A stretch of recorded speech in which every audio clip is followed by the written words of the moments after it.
Nakikita niyo ba yung isa na parang hindi masyadong makatayo? Yan, yan. Yan.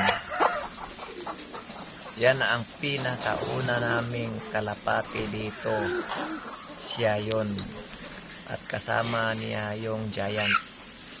So, nung una, nung dumating ito dito sa pamamahay namin, hindi pa yan ganyan. Hindi maayos pa yung kanang paa niya. Hindi pa yan ganyan. At nagkaanak sila. Hindi pa sila dumami. Nung nagkaanak sila, yung anak nila pag natuto ng lumipad, hindi na nakakauwi dito. Nako, sila lang dalawa umuwi dito palagi. Hanggang sa dumating yung giant na kanyang partner, ay parang nag-invite ng dalawa dito. So, nagiging apat sila. Hanggang yung silang apat, bawat panganak ng aming kalapati dito, matutong lumipad, hindi na makabalik dito. At ng kalaunan ay dumami sila. Kahit yung mga anak nila hindi na makabalik dito, yung mga iba namang mga adult na in-invite nila, hindi na rin umalis dito. Dito na naninirahan. Kaya dumami sila ng dumami. Ngunit ng mga bagong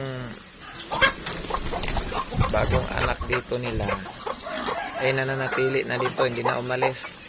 Dito na lang sila kahit tanghali, dito lang, palibot-libot lang sa lugar namin. Hindi na umalis kasi busog sila. Kaya kung gusto kayong mag-alaga guys ng kalapati, kahit hindi nyo nakulungin, hindi na kailangan kulungin, ganito lang, pre-rinse lang sila. At least masaya sila, hindi sila nakukulong.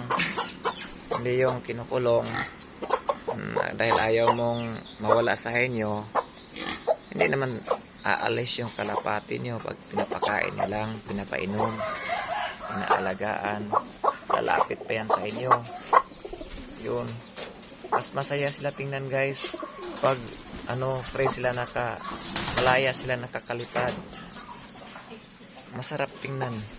At nakikita mo sa paligid mo na palipad-lipad sila, lumipad sila ng malayo, at galing sa malayo makikita mo na group talaga sila na pupunta sa inyong bahay. Napakasarap tingnan guys, napakasarap tingnan na yung mga kalapati na napakarami ay umuwi sa iyong bahay